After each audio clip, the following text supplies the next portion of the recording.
You're watching the Sports Central Showdown. Welcome to the Sports Central Showdown. We got my man Graham Metzker, ESPN Plus Sports Central in the house, Alex Hutton, Sporting Tribune, also Sports Central. And man, we have a big topic. I'm your boy Darren Haynes. And the topic today is NIL good for college sports? A lot to be talked about. It's been a big debate for many years now. So Graham, is it good for college sports? Darren, I am a big NIL fan. Yes, I think it's good for college sports. It's hard to believe that we've had NIL for more than 5 years now, and I think college sports has grown better because of NIL in those 5 years. Let's start at the most simple part. Student athletes deserve to be paid. That is it. If you're asking me to pick between a severely broken system with plenty of flaws and issues that Alex will outline for us, but that system still pays its college athletes compared to what we had before or anything else, I'm going to pick the one that has NIL because I believe student athletes are some of the hardest working people that we got on the earth, the way that they have to go through their academics and be doing the athletics. So let's just start right there. I think NIL has also led to more parity in college sports. Indiana was the most losing football team in college football history, and they're undefeated champions now. UCLA women's basketball won their first title in the sport. And that brings me to my next point in that NIL has provided a bigger spotlight on women's sports. Just think of the names that we've gotten in these past 5 years through NIL, letting them become even bigger than they would have been.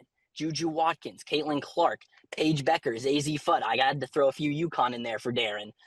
And we don't even need to stay with the bigger sports, guys. We can talk about Jordan Childs and Livy Dunn in gymnastics. We can talk about Megan Grant and Jordan Woolery, Nigeri Kennedy. I mean, I'm a softball fan now, all because of NIL. There used to be a time where you would beg for your programs to invest more in the sports and you would get nothing. Now, those requests are heard with investments from boosters and groups. I think that everyone is getting a little better because of NIL.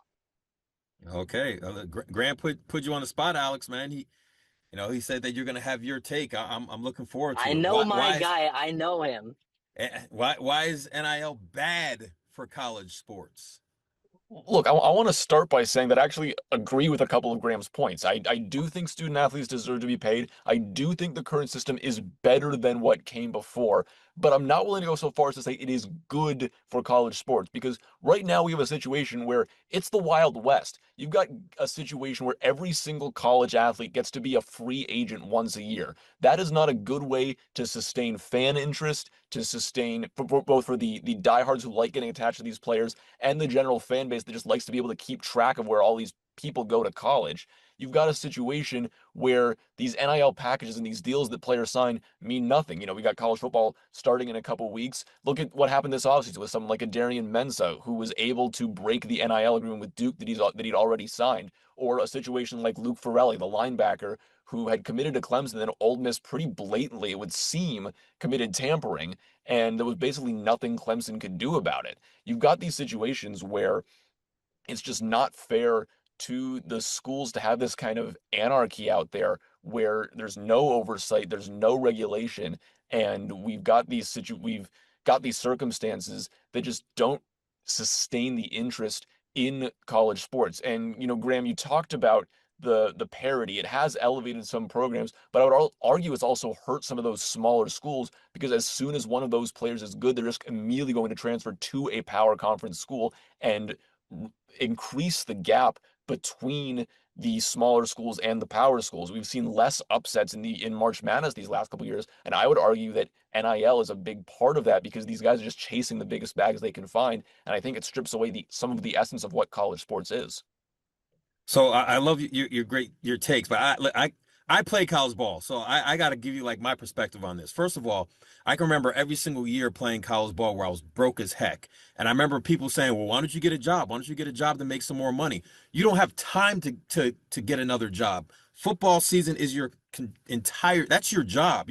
That's your full-time job. You're also taking college courses, which is taking a whole bunch of other time. So the only way to really make some money, so you're not eating ramen noodles every single day with the cheap change that you have, or maybe you're coming from a family that doesn't really have that type of money like that. Most black people in college sports, they don't really necessarily have that generational wealth, so they need that money. I wish I had that. And then, Alex, you're talking about, it's messing up where people can now transfer to another level. I wish I had that opportunity to prove myself and know that I can play at a higher level and be able to transfer and make more money to support myself and my family. Sorry, you triggered me on that one. But with that said, I can agree with Alex where there's a lot of chaos out there. Who's to blame for this? Because is it the NCAA or is it now the NCAA and the work they're not putting into trying to find some type of resolution to all this? Graham, Alex, whoever wants to go first. Yeah, I'll jump on that, Darren. The transfer rule and the NIL kind of gets blended up. That all happened at the same time, but I think we would have a lot less of these problems with NIL if we still had a more concrete rule on transferring. Before all of this, we had, the one transfer rule, and it became really hard for some student athletes to transfer again after that, which I thought was not right.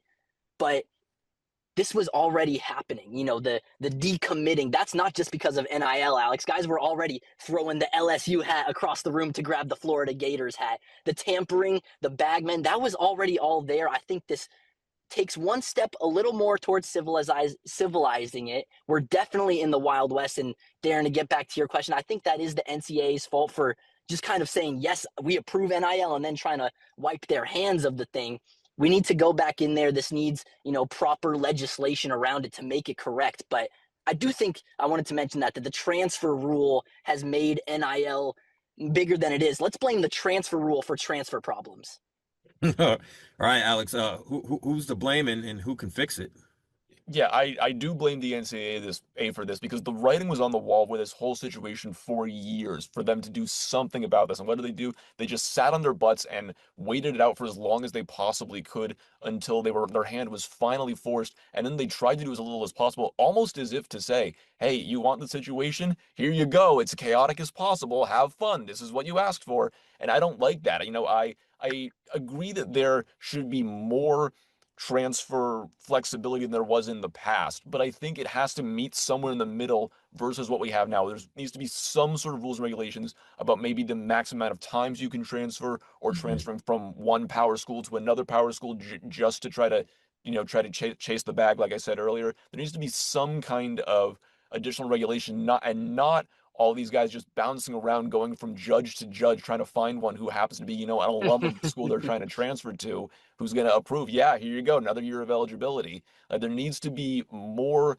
oversight and regulation of the situation we have now. I think it's a step in the right direction, but I think college sports fans like being able to follow a guy and watch him grow from a freshman to a senior and root him on as he develops both as a player and a person. And it's so much harder to do that. And I think that takes away from a lot of the spirit of college athletics. Alex, I feel like Graham and I are going against you on this one, so I apologize for the 2-on-1 matchup we have here. But like when a coach decides to transfer to a bigger school and then keeps moving up, nobody's really mad at that. They look at that like, oh, this man's coming up. So there's no different for a player moving to a different school. Now, I do agree with you on the part where it's like, dude, don't be that guy. Like you're a fifth year senior and this is your fourth school. Then that's probably a little bit more of like you're just not satisfied at all wherever you are. But I think there's still a place where a guy or a player, man or woman, should have the opportunity to put themselves in a better position so they can succeed. Because if a job is bad, all of us are all going to leave and find a different job. It's all the same thing. Now it's time to put that clock on the board. 24 seconds to make your final point. Is NIL bad for college sports? Graham, the mic is yours. Guys, any rule that brings college football, the video game, back, I'm never going to be against it. But in all seriousness, I think of a lot of players that have stayed loyal thanks to NIL. Caitlin Clark, Juju Watkins staying all their years at the same school. Dante Moore, he could have been a top pick in the NFL draft, decides to come back to school. I'll end it with the wise words of the rapper Blueface. Chase a bag. Don't worry about what I'm doing. All right, Graham, dropping knowledge there and spitting bars. Alex, your final take, 24 seconds.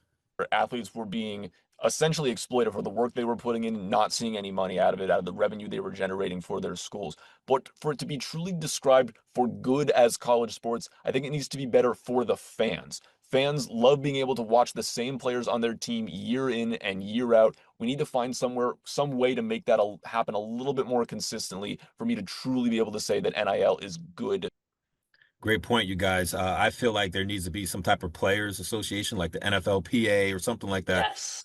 for college sure. athletes to really get some control and put together some type of collective bargaining agreement, because there's a lot of money that is made, and there are some people way up making 10 times more money than these athletes, and those are the ones who are performing on the field, the court, whatever you may say. Guys, this was a good showdown. I love that. Graham Metzker in the house, Alex Hutton in the house, breaking it down. Is NIL bad for college sports? I say no. You're watching the Sports Central Showdown.